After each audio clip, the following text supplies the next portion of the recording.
So I've been sitting here thinking about my goals, intentions, all of that kind of thing for 2025.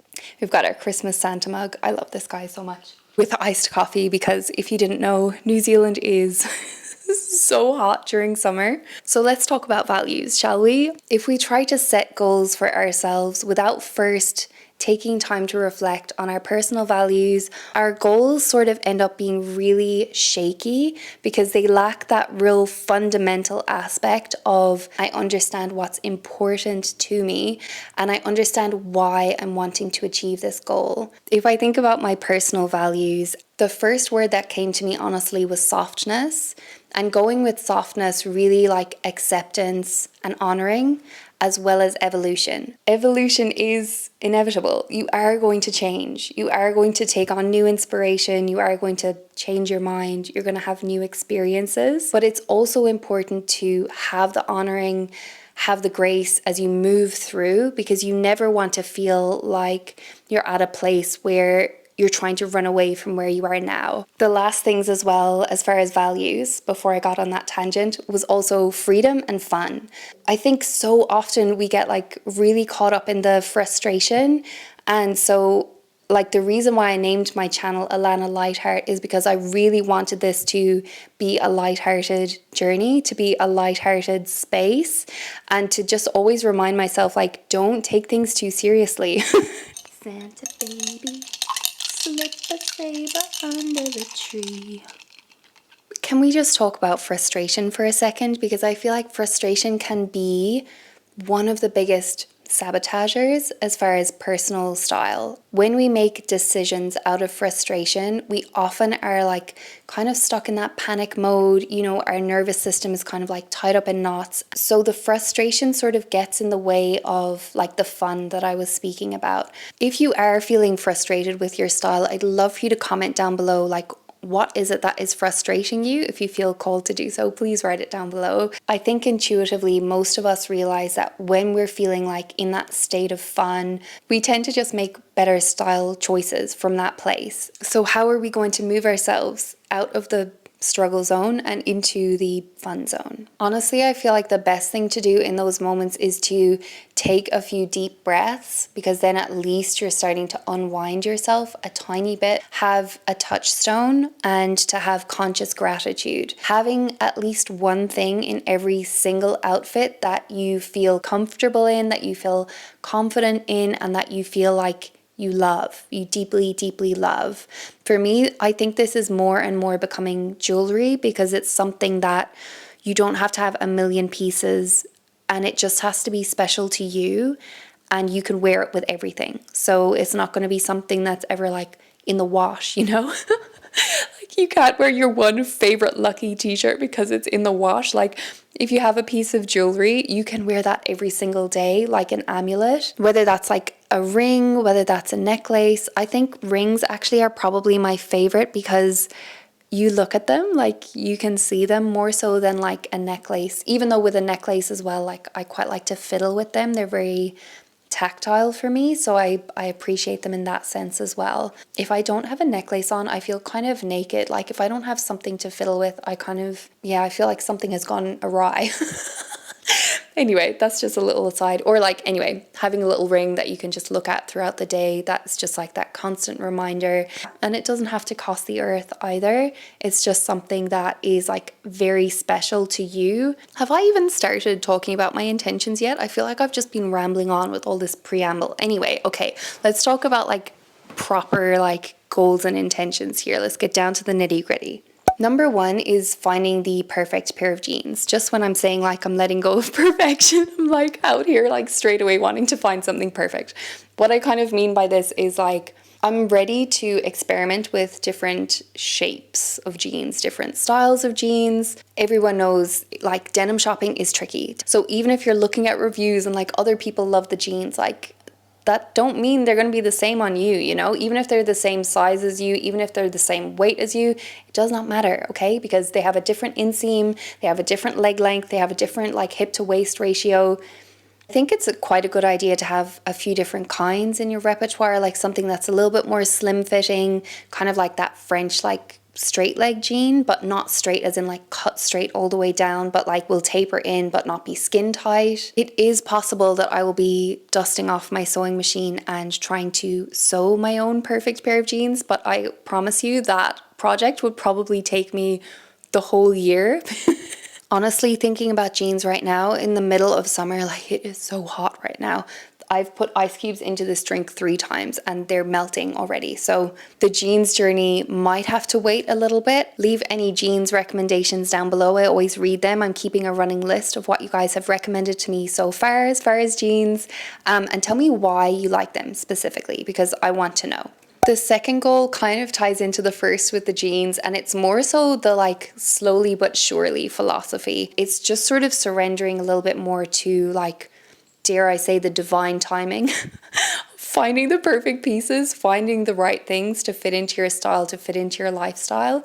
Because the personal style journey, it's not just about like buying everything correctly all at once, because then once it lands into your wardrobe, you have to figure out, you know, how the puzzle pieces fit with your actual life. So for me, I think the slowly but surely is really about, again, giving myself more grace, giving myself more time, allowing myself to step away from the panic mode, allowing myself to be imperfect in the moment, and just sort of knowing that the right things are going to come at the right time and I don't have to constantly be forcing things. It feels better to slowly, gradually accumulate things.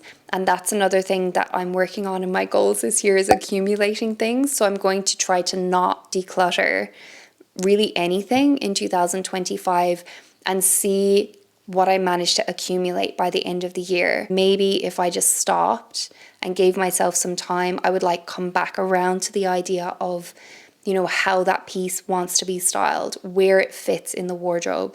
And if I'm constantly clearing things out, I'm not really giving myself the space or the time for like new pieces that are adding in to be able to like play with the other bits that are already in my wardrobe. Slowly but surely also sort of plays into allowing myself to spend a bit more on pieces and not trying to like panic buy cheaper items purely because it's available to me in that moment. You end up compromising on quality, you end up compromising on fit, on cut, on color, on something. Something ends up being compromised if you're trying to get it like right now, this moment. What I've realized about myself is that I actually don't need like millions of choices. I prefer to have a smaller collection. And so allowing myself the space to kind of zoom out from my wardrobe and think, what would be the exact perfect thing that I would love to own for years and years? Allowing myself, you know, that space, that time, not only just to reflect on what I actually want, but then also to like plan and like budget for that, to save up for that. I guess see how my desire for that item might like change over time, if it wanes, if it dips, or if it like stays pretty consistent and pretty steady.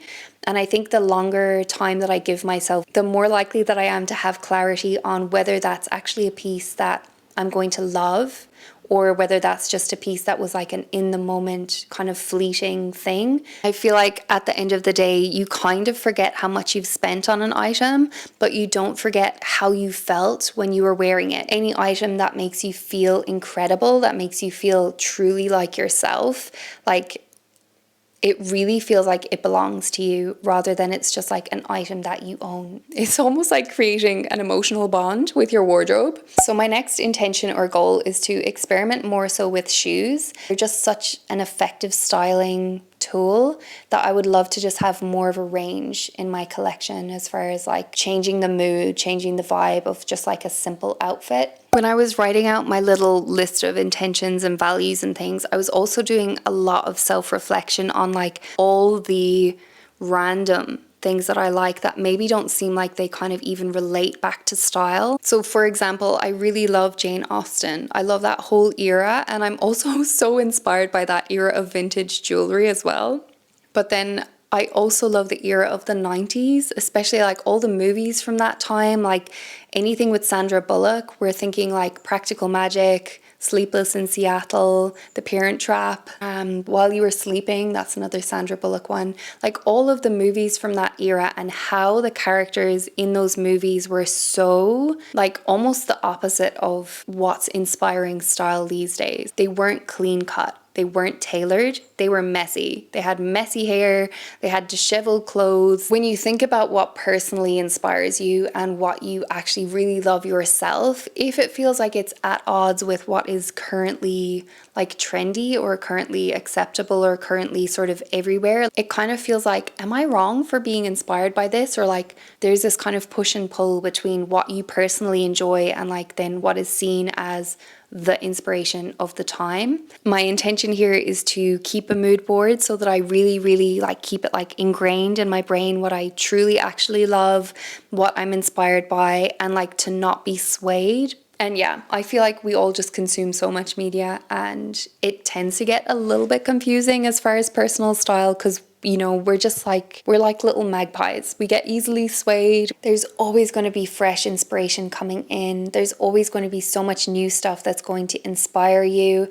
And you know what? That's only something to be excited about because if life was the same all the time, it would be so boring. The intentions, in a nutshell, moving into our soft life era, staying true to who we are and also allowing space for that to evolve as we go on. Finding the perfect pair of jeans, doing a little bit of experimentation with shoes and with footwear, different styles, different shapes, curating my collection and not decluttering, focusing on building slowly but surely and allowing myself to spend a bit more on pieces when that's necessary. And then also just honoring my personal style inspirations and trying to push them to the forefront as much as possible. Just trying to be a little bit more unflappable and unfazed by what's currently trending, what's currently available, and just more tuning into my personal North Star. What are your personal goals for the new year? Whether that's sartorial or otherwise, please let me know. What are your style goals? What are your personal goals? I would love to know. I'm so excited to hang out with you more for the whole of this year. Thank you so much for being with me on this journey so far, and I'm just so excited for this new year that's coming in as well. I'll see you very shortly in my next one. Bye.